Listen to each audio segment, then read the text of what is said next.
Hello everyone, this is Preeti. Start करते हैं आज की क्लास। लास्ट क्लास में हमने पढ़ा था कि अगर हमारे पास कोई भी मैग्नेट है, ये क्या प्रोड्यूस करती है? Magnetic field. लेकिन ये मैग्नेटिक फील्ड प्रोड्यूस कैसे होती है? ओके, कैसे प्रोड्यूस होती है ये? क्योंकि यहाँ पर नेचुरली करंट प्रेजेंट होती है। ओके, अगर हम एटॉमिक लेवल पर चले जाए और एटॉमिक लेवल पर हम देखें कि जो हमारे पास एटम्स हैं उनमें इलेक्ट्रॉन्स मूवमेंट कर रहे हैं, मूव हो रहे हैं, ऑर्बिटल में घूम रहे हैं, तो उनके मूवमेंट से हमें क्या मिलती है? करंट। और उसी करंट की वजह से हमें क्या मिल जाती है? Magnetic field. ये तो बात थी किसके लिए? मैग्नेट के लिए। ओके, अब ऐसा तो नहीं है कि सिर्फ मैग्नेट में ही हमारे पास क्या होते हैं? एटम्स होते हैं। हम कोई भी मटेरियल यूज कर लें, सभी मटेरियल्स में हमें एटम्स मिल जाएंगे और एटम्स में इलेक्ट्रॉन्स मिल जाएंगे जो ऑर्बिट में मूव कर रहे होंगे। ओके, तो आज हम कुछ नई टर्म्स को डिफाइन करने वाले हैं और उसके लिए हम इसी रिजल्ट से स्टार्ट करेंगे। ओके, देखो हमने सिर्फ मैग्नेट के लिए पढ़ा था, आज किसी भी जनरल मटेरियल के लिए देख लेते हैं। सपोज एक मटेरियल है, एटॉमिक लेवल पर हमें क्या मिल जाएंगी? ऑर्बिट्स, और सेंटर में न्यूक्लियस। इन ऑर्बिट्स में हमारे पास क्या होंगे? इलेक्ट्रॉन्स। ओके, और ये इलेक्ट्रॉन्स अपनी अपनी ऑर्बिट में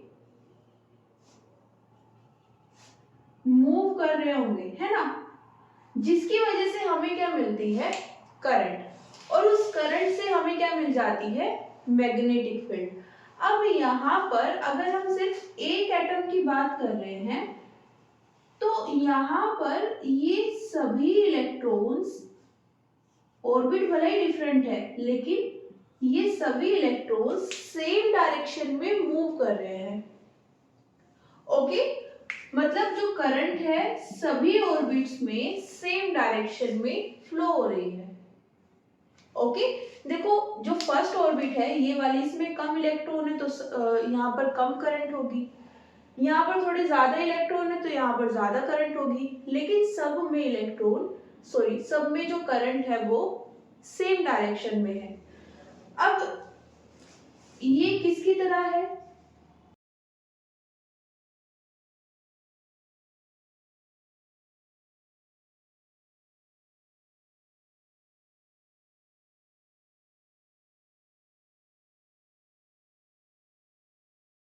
ये एक करंट कैरिंग सर्कुलर कॉइल की तरह बिहेव कर रहा है ना।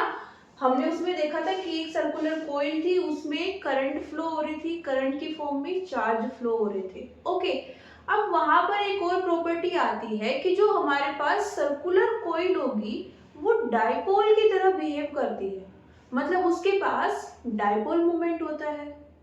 अब क्योंकि अगर हमारे पास 1 2 3 ऑर्बिट है, तीनों करंट कैरिंग सर्कुलर कॉइल की तरह बिहेव कर रही है, तो इन तीनों के पास में क्या होने चाहिए? Dipole moment. ओके, अब यहां पर हमारे पास सपोज 3 डाइपोल मोमेंट आ जाते हैं, m1 m2 m3। इसके लिए 1, इसके लिए 2 और इसके लिए 3। Okay, dipole moment vector quantity होती है। हम क्या जानना चाहते हैं? इस पूरे एटम का डाइपोल मोमेंट, है ना। ये जो ओरिएंटेशन है किसमें है? एटम में। तो अगर इन ऑर्बिट्स के पास में अपने अपने डाइपोल मोमेंट है तो ओवरऑल हमें क्या मिल जाएगा? एटम का डाइपोल मोमेंट। ओके, और वो कैसे निकाल सकते हैं? वेक्टर सम से। ओके, सपोज मेरे पास यहाँ पर ये क्या आ जाता है? इस एटम का नेट डाइपोल मोमेंट। ओके, इस डायरेक्शन में करंट फ्लो हो रही है। ओके, तो ये थंब की डायरेक्शन में क्या आ जाएगा? Dipole moment. ओके, अब हमने बात कहाँ से स्टार्ट की थी? मटेरियल से। मटेरियल में तो हमारे पास बहुत सारे एटम्स होते हैं। फॉर एग्जाम्पल हम बोलते हैं कि 1 मोल सब्सटेंस में, या मटेरियल ले सकते हो, हमारे पास 6.023 इंटू 10⁻23 एटम्स होते हैं। इसे ही हम क्या बोलते हैं? आवागाद्रो नंबर। यूजुअली इसे हम केमिस्ट्री में पढ़ते हैं। तो अगर हमने सिर्फ 1 मोल लिया है किसी भी सब्सटेंस का, मटेरियल का, तो उसमें हमें कितने मिल जाएंगे एटम्स? 10⁻23। ओके, और अगर हम ज्यादा मटेरियल ले लें तब तो और ज्यादा हो जाएंगे। तो भी इसी की बात कर लेते हैं। सपोज मेरे पास जो मटेरियल है वो कितना है? 1 मोल, तो उसमें कितने एटम्स होंगे? 10⁻23। और इसी सेम प्रोसेस से सबके पास क्या आ जाएगा? Dipole moment. ओके, जैसे इसका निकाला है हमने इन सबको ऐड करके नेट डाइपोल मोमेंट, वैसे ही उन सब का भी निकाल सकते हैं। टोटल मैग्नेटिक मोमेंट,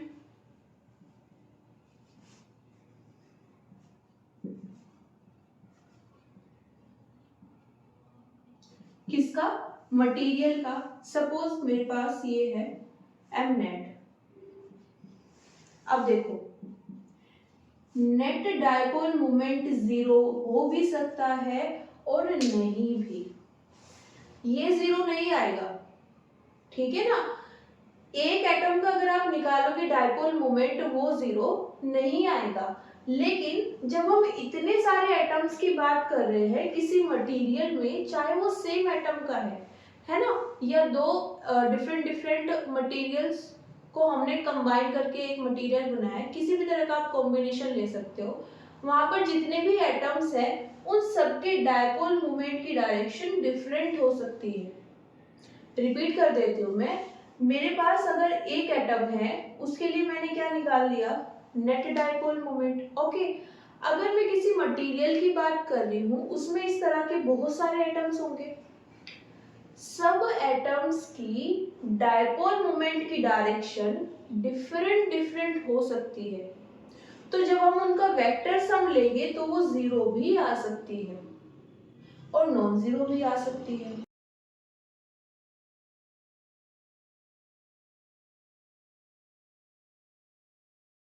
अगर नॉन जीरो आ गई तब तो हम आगे बात करेंगे, और अगर 0 आ जाती है तो यहीं पर क्या हो जाएगा? एंड हो जाएगा। डाइपोल मोमेंट ही 0 हो गया तो मैग्नेटिक फील्ड तो आ ही नहीं पाएगी, है ना?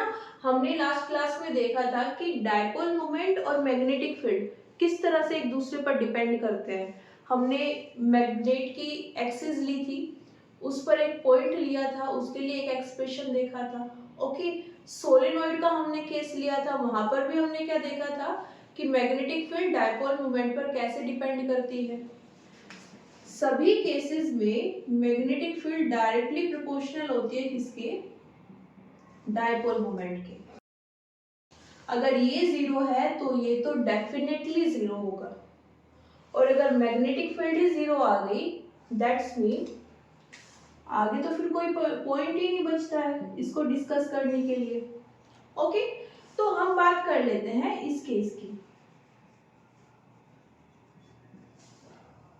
जब नेट डाइपोल मोमेंट क्या है? Non zero. ओके,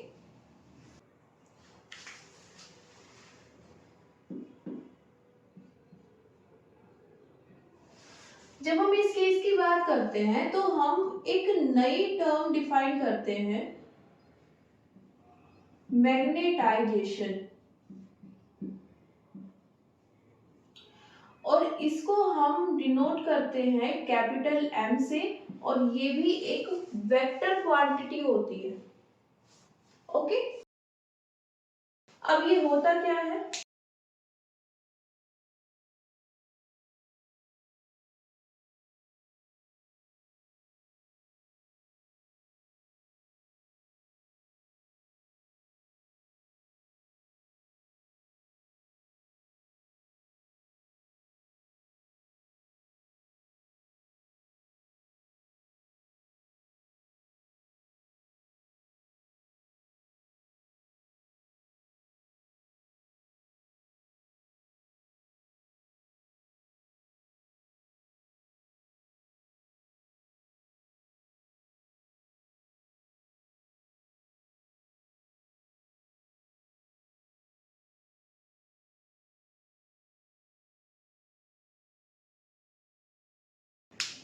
तो मैग्नेटाइजेशन क्या है, हमने जैसे अभी देखा कि हमारे पास एक मटेरियल था और उसके लिए हमने क्या निकाला, नेट डाइपोल मोमेंट, और हमने कंडीशन कौन सी ली है कि ये नॉन जीरो है।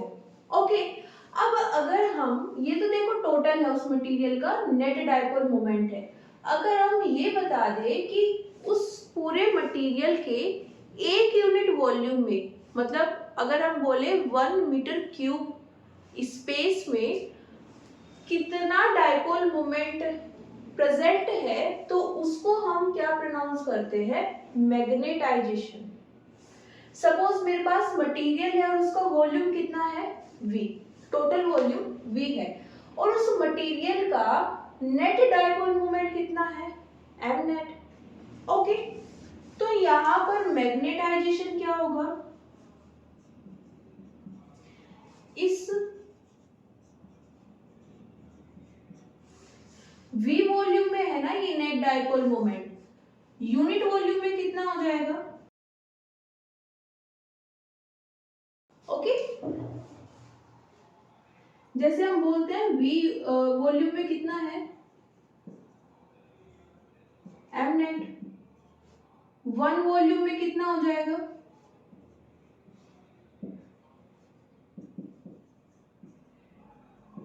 m नेट बाय v, और इसी को हम क्या बोलते हैं, मैग्नेटाइजेशन।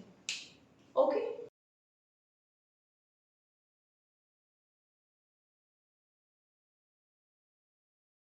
वेक्टर क्वांटिटी है, यूनिट क्या हो जाएगी इसकी, देखो मैग्नेटिक डाइपोल मोमेंट की यूनिट क्या होती है, इसे हम निकालते हैं m इक्वल्स टू आई ए के अकॉर्डिंग। ओके, तो इसकी यूनिट क्या आ जाएगी,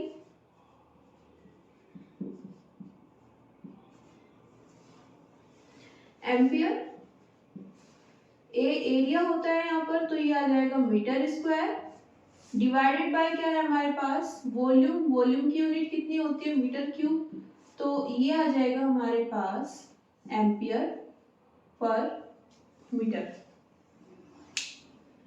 ओके, डायमेंशन भी देख लेते हैं।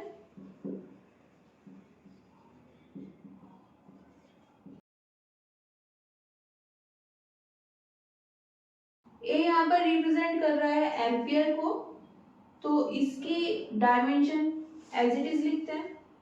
एम यहाँ पर रिप्रेजेंट कर रहा है डिस्टेंस को, डिस्टेंस की डायमेंशन होती है एल, और ये है मीटर इनवर्स, तो ये हो जाएगा एल इनवर्स। ओके, नेक्स्ट क्या करते हैं, कंसीडर करते हैं एक सोलेनोइड।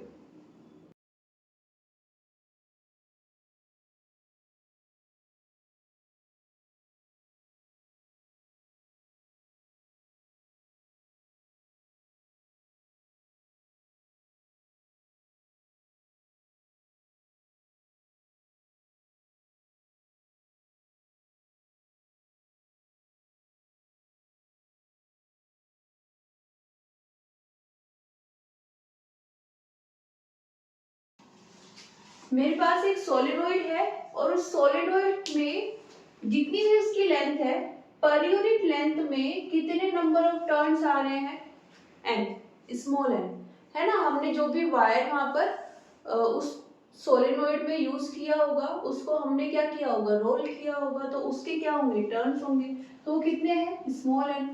और यहाँ पर करंट कितनी फ्लो हो रही है, ईच टर्न में आई, तो मैग्नेटिक फील्ड कितनी आ जाएगी। चैप्टर 4 में हम ये डेराइव कर चुके हैं, ये हमारे पास आ जाएगी मैग्नेटिक फील्ड। ओके, इतना हम जानते हैं, इसे रख लेते हैं इक्वेशन नंबर 1।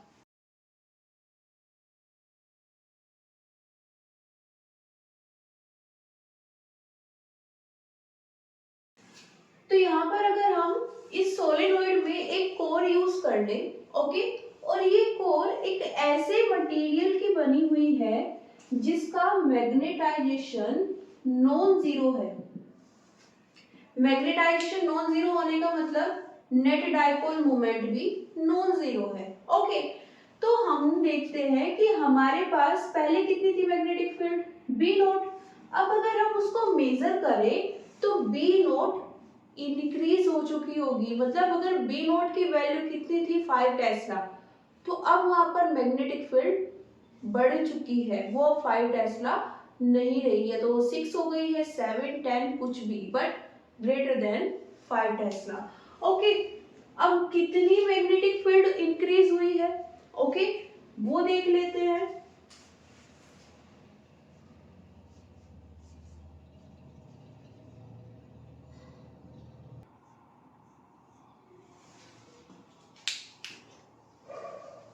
ओके, तो अगर हमने जो मटेरियल यूज किया है उसका मैग्नेटाइजेशन कितना है, कैपिटल है, तो हमें जो नई मैग्नेटिक फील्ड मिलती है जो इसके साथ ऐड होकर आ रही है अब, उसको हम यहां से कैलकुलेट कर सकते हैं, वो इसके अकॉर्डिंग हमें मिलती है। ओके, म्यू नोट क्या होता है यहाँ पर, एयर या फिर वैक्यूम के लिए जो परमिएबिलिटी होती है। ओके, इसको नोट कर लीजिए।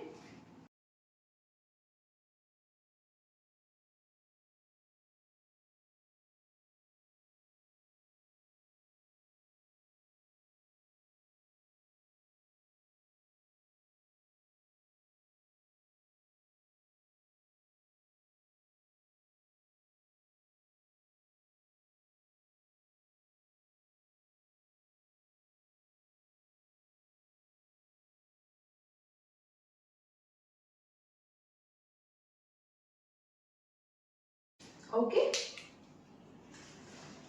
इसको हम लिख सकते हैं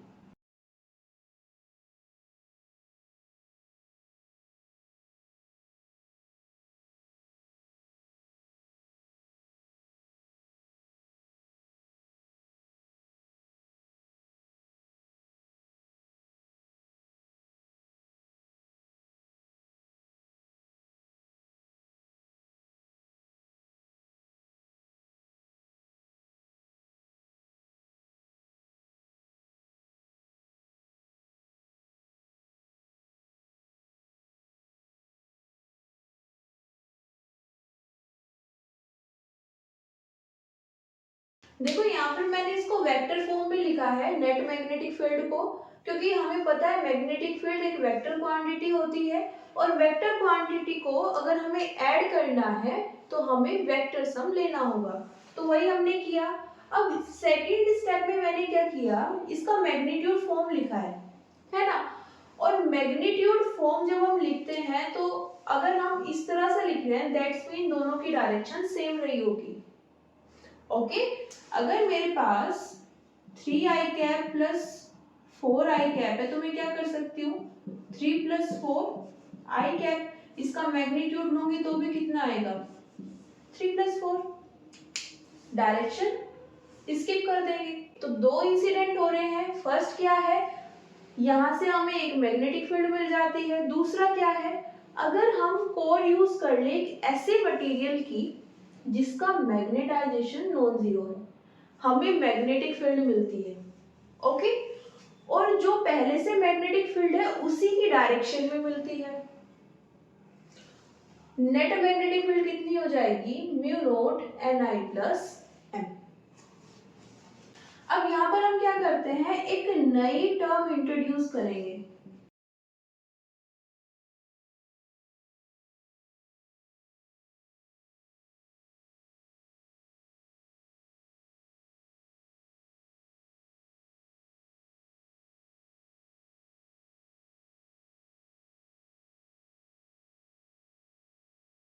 मैग्नेटिक इंटेंसिटी।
तो हमने यहाँ पर जो ये मैग्नेटिक इंटेंसिटी एक नई टर्म डिफाइन की है, इसको हम मैथमेटिकली एक्सप्रेस कर सकते हैं इस फॉर्म में। अब यहाँ पर बी नोट क्या है, देखो वैसे तो हमने बी नोट यहाँ पर यूज किया हुआ है, ओके, तो हम सीधा सीधा समझ सकते हैं कि ये एच नोट इसी मैग्नेटिक फील्ड से रिलेटेड है।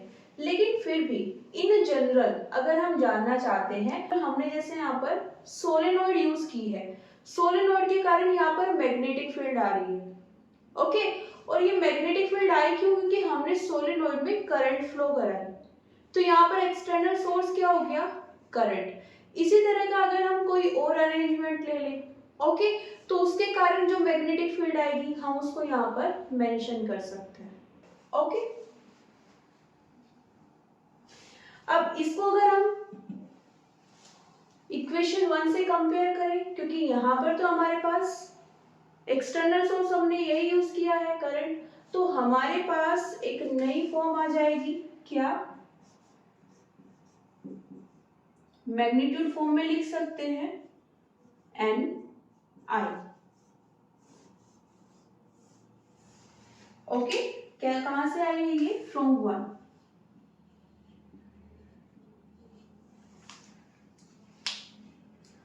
नोट कर लीजिए। इक्वेशन नंबर 3 में आ जाते हैं। यहां पर हमारे पास क्या है, B equals to mu naught N I plus M. यहां पर एन आई को क्या लिख सकते हैं, फ्रॉम इक्वेशन नंबर 4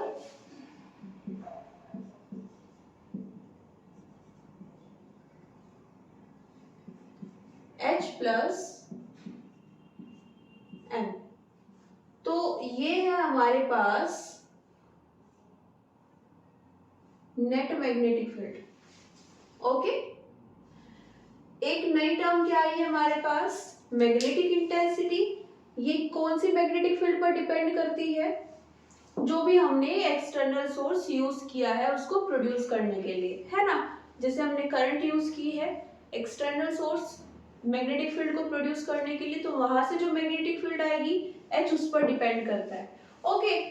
M क्या है यहाँ पर, मैग्नेटाइजेशन, ओके। इस मैग्नेटाइजेशन की वजह से हमें एक मैग्नेटिक फील्ड मिल रही है यहाँ पर Bm, है ना। और ये मैग्नेटाइजेशन कौन से मटेरियल का है, जो हमने कोर यूज की है सोलेनोइड में, उस कोर का मटेरियल, ओके।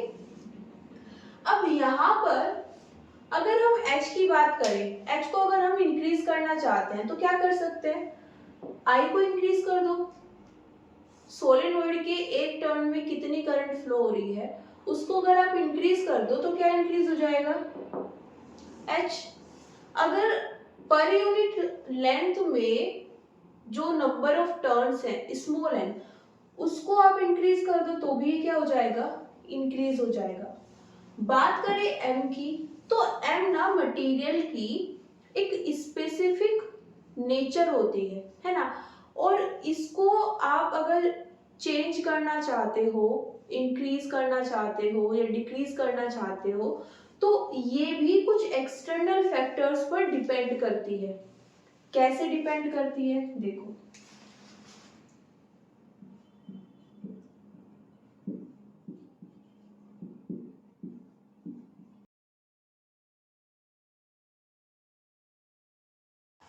तो यहाँ पर हमारे पास जो मैग्नेटाइजेशन है उसको हम कैसे चेंज कर सकते हैं, कैसे हम उसको इन्फ्लुएंस कर सकते हैं, अकॉर्डिंग टू दिस इक्वेशन। ये एक्सटर्नल फैक्टर पर डिपेंड करती है, और कैसे डिपेंड करती है, m equals to magnetic susceptibility h। h क्या है यहाँ पर, मैग्नेटिक इंटेंसिटी, ओके। इस सिंबल को हम बोलते हैं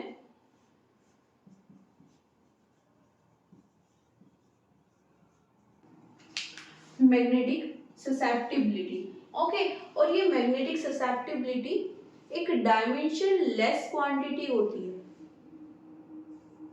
ओके।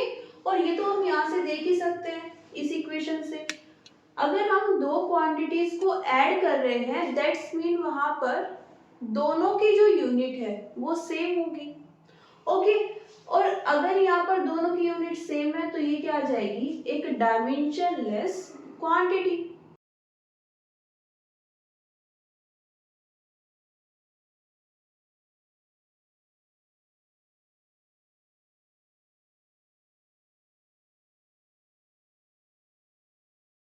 तो ये तो हो गई हमारे पास एक डायमेंशनलेस क्वांटिटी। प्लस ये करती क्या है, ये बेसिकली बताती है कि ये मटेरियल की एक प्रॉपर्टी होती है, जो भी मटेरियल हम यूज कर रहे हैं उसको अगर हम एक्सटर्नल मैग्नेटिक फील्ड में रख दें तो वो मटेरियल किस तरह से रिएक्ट करेगा। ओके, अभी आप आगे पढ़ने वाले हो डायमैग्नेटिक, पैरामैग्नेटिक, है ना। कुछ मटेरियल ऐसे होते हैं जो एक्सटर्नल मैग्नेटिक फील्ड की डायरेक्शन में अट्रैक्ट होने लगते हैं, कुछ ऐसे होते हैं जो रिपल होने लगते हैं। मतलब अगर मैग्नेटिक फील्ड इस डायरेक्शन में है तो वो इस डायरेक्शन में, ऑपोजिट डायरेक्शन में मूव करने लगते हैं, है ना। तो ये है उनका वे ऑफ रिस्पोंडिंग, है ना। वो कैसे रिस्पोंड कर रहे हैं वो ये हमें शो करती है या बताती है। ओके, नेक्स्ट इसको नोट कर लीजिए पहले।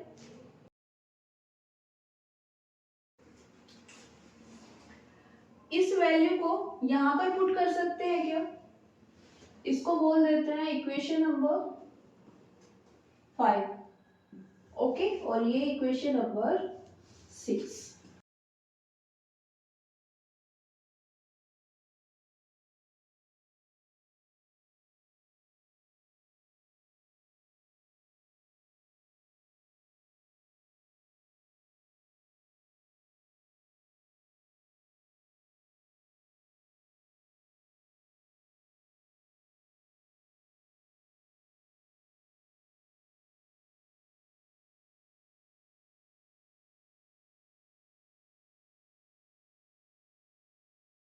H कॉमन आ जाएगा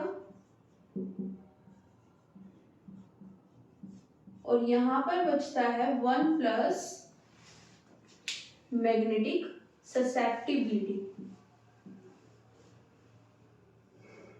ओके, अगेन यहां पर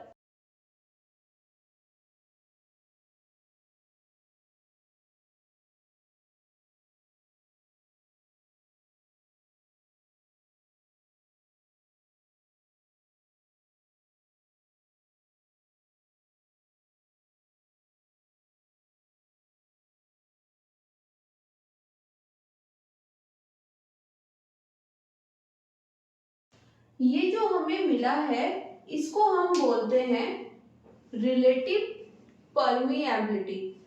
म्यू नॉट क्या था हमारे पास, परमिएबिलिटी ऑफ एयर और वैक्यूम। म्यू आर क्या है हमारे पास, परमिएबिलिटी ऑफ एनी मटेरियल, लेकिन कैसी, रिलेटिव। ओके, तो इसको अगर हम यहां पर रखें क्या आ जाएगा, B equals to mu naught mu R H. Okay, again हम क्या जानते हैं, mu R equals to mu by mu naught. ये परमिएबिलिटी है ऑफ मटेरियल,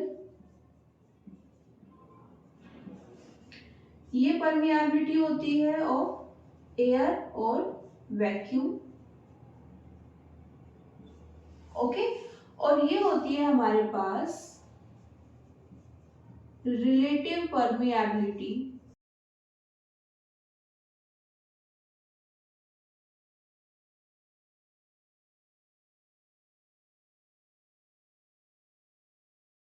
तो जो मटेरियल हम यूज कर रहे हैं ये उसकी एक्चुअल परमिएबिलिटी है, ये एयर की है, और दोनों का जो रेशियो आता है उसको हम क्या बोल देते हैं, रिलेटिव परमिएबिलिटी।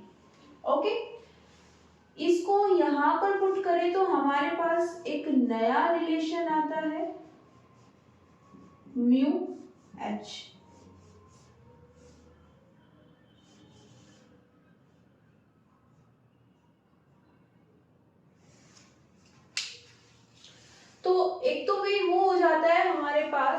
पर हमने लिखा था हमारे पास मैग्नेटिक फील्ड आ रही है, एक तो इनिशियल थी और एक आई है इसकी वजह से। ओके, मैग्नेटाइजेशन की वजह से हमारे पास क्या आई थी, एक मैग्नेटिक फील्ड। दोनों को ऐड किया तो हमें क्या मिल गई, नेट मैग्नेटिक फील्ड। एक रिजल्ट ये आया है। इसके अकॉर्डिंग जो नेट मैग्नेटिक फील्ड है वो आप इससे मत मेजर कीजिए, सीधा सीधा यहाँ से मेजर कर लीजिए। आपने जो कोर का मटेरियल लिया है उसकी परमिएबिलिटी फाइंड कर दीजिए। ओके, और H मतलब जो वहां पर मैग्नेटिक फील्ड आ रही होगी। ओके, जैसे यहाँ पर हमारे पास मैग्नेटिक फील्ड क्या आई थी, एक्सटर्नल फोर्स करंट के कारण हमारे पास मैग्नेटिक फील्ड आई थी म्यू नॉट, जो किसके इक्वल थी, म्यू नॉट Ni। ओके, तो H की वैल्यू हम यहां से निकाल सकते हैं। ओके, तो अगर हमें इस मैग्नेटिक फील्ड को और ज्यादा इंक्रीज करना है तो हम इन दोनों क्वांटिटीज को इंक्रीज कर सकते हैं। ये कैसे इंक्रीज होगी, आप करंट को इंक्रीज कर दीजिए या नंबर ऑफ टर्न्स को इंक्रीज कर दीजिए। ये कैसे इंक्रीज होगा, आप दूसरा मटेरियल यूज कर लीजिए। जो कोर आपने अभी यूज की हुई है ना, उसको किसी दूसरे मटेरियल की कोर से रिप्लेस कर दीजिए जिसकी परमिएबिलिटी ज्यादा है। ओके, तो यहां से हमारे पास ये एक कंक्लूजन आ जाता है। ओके, इसको नोट कर लीजिए। तो फाइनली हमें ये फॉर्मूला मिला है B equals to mu H। Okay, अभी इसको एक साइड में रख देते हैं। ओके, इससे अलग एक जो हमने ये पूरा डेरिवेशन किया है, ओके, इस पूरे प्रोसेस में एक जो नोट करने वाला पॉइंट था वो क्या था, हमने कोर यूज की। ओके, इस कोर का कुछ ना कुछ मटेरियल रहा होगा। ओके, जो भी मटेरियल हमने यूज किया है उसका जो मैग्नेटाइजेशन है वो नॉन जीरो है। ओके, और ये नॉन जीरो होने का मतलब हमारे पास जो नेट डाइपोल मोमेंट है उस पर्टिकुलर मटेरियल का वो भी कितना है, नॉन जीरो। डाइपोल मोमेंट है, नॉन जीरो है, तो हमारे पास एक नॉन जीरो मैग्नेटिक फील्ड भी आएगी, है ना। देखो ये जो रिलेशंस है ना, ये याद रखना। हमारे पास मैग्नेटाइजेशन है वो नॉन जीरो है, that's mean net dipole moment भी नॉन जीरो होगा। ये तो हम सीधा सीधा फॉर्मूला से देख सकते हैं, है ना, m equals to M net by v। तो अगर ये नॉन जीरो है तो ये भी नॉन जीरो होगा, है ना। अब ये हम पहले से जानते हैं, जहां पर भी m नॉन जीरो है, प्रेजेंट है, वहां पर मैग्नेटिक फील्ड भी डेफिनेटली प्रेजेंट होगी। हो सकता है बहुत ज्यादा कम वैल्यू है उस मैग्नेटिक फील्ड की, इतनी कम कि हम उसको नेग्लेक्ट कर दे रहे हैं। ज्यादा में तो कितनी भी ज्यादा हो सकती है, हम एटलीस्ट वाला केस मान के चल रहे हैं कि वहां पर बहुत ज्यादा छोटी वैल्यू है किसकी, मैग्नेटिक फील्ड की। ओके, बट नॉन जीरो है, इतना हम बोल रहे हैं। ये सब नॉन जीरो है तो ये भी नॉन जीरो है। सेकेंड पॉइंट इसमें क्या आता है, जो हमने अभी डेराइव किया, कि जब हम इस मटेरियल को एक एक्सटर्नल मैग्नेटिक फील्ड में रखते हैं,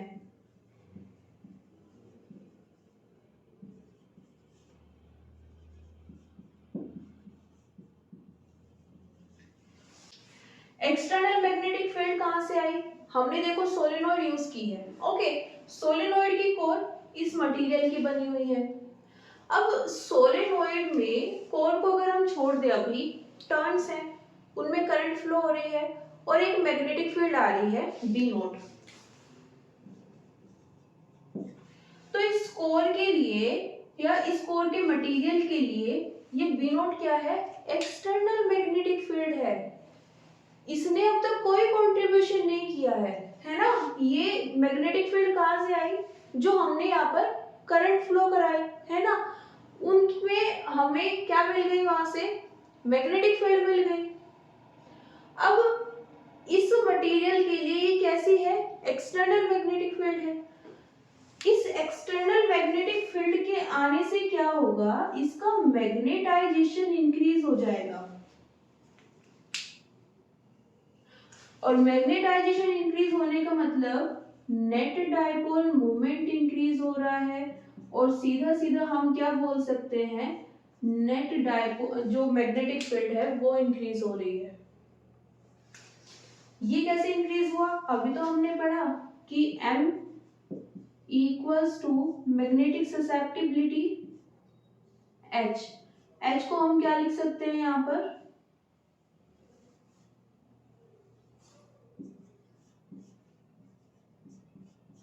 Ni, ओके, या फिर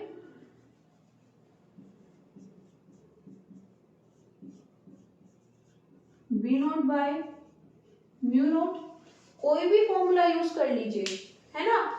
इसके आने से यहाँ पर ये जो मैग्नेटाइजेशन है ना वो इंक्रीज हो रहा है। सपोज पहले कितना था, M1, अब इसके आने से क्या हो गया फाइनली, M2। ओके, तो ये जो M2 है,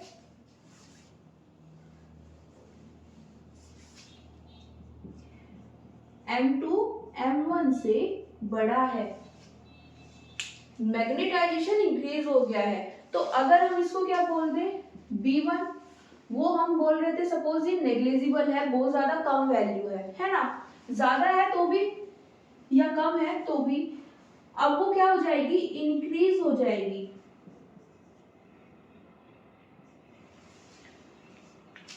जो हमें नई मैग्नेटिक फील्ड मिलेगी वो इंक्रीज मिलेगी, पहले से ज्यादा मिलेगी। ओके, और इसी नए वाली मैग्नेटिक फील्ड को हम यहाँ पर किससे रिप्रेजेंट कर रहे हैं, Bm से रिप्रेजेंट कर रहे हैं। ओके, तो मटेरियल जो भी हम यूज कर रहे हैं, अगर हम उसको कहाँ पर रख दें, एक्सटर्नल मैग्नेटिक फील्ड में, और इसका जो डाइपोल मोमेंट है या मैग्नेटाइजेशन है वो नॉन जीरो है, तो इसकी मैग्नेटिक फील्ड इंक्रीज हो जाएगी। ओके, तो आज के लिए इतना ही, मिलते हैं नेक्स्ट क्लास में। Thank you everyone, see you soon.